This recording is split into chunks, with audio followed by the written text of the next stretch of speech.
أعوذ بالله من الشيطان الرجيم. بسم الله الرحمن الرحيم. قل إن كانت لكم الدار الآخرة عند الله خالصة من دون الناس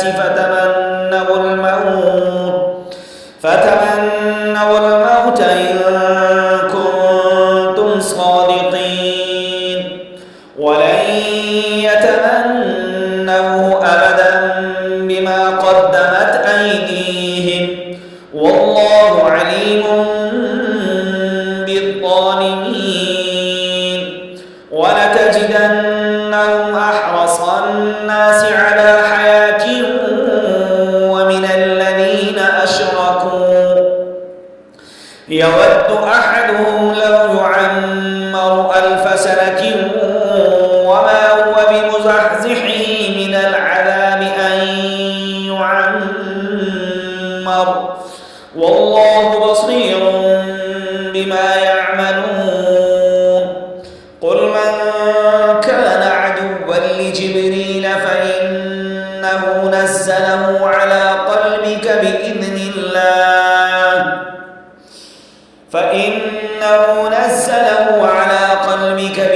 الله مصدقا لما بين يديه وهدى وبشرى للمؤمنين. من كان عدوا لله وملائكته ورسله وجبريل وميكال فإن الله عدو للكافرين. ولقد أنزلنا إليك آيات بينات وما يكفر بها إلا الفاسقون. أوكلما عاهدوا عهدا نبذه فريق منهم بل أكثرهم لا يؤمنون.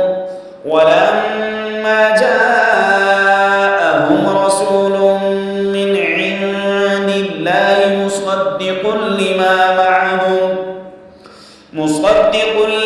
معهم نبذ فريق من الذين أوتوا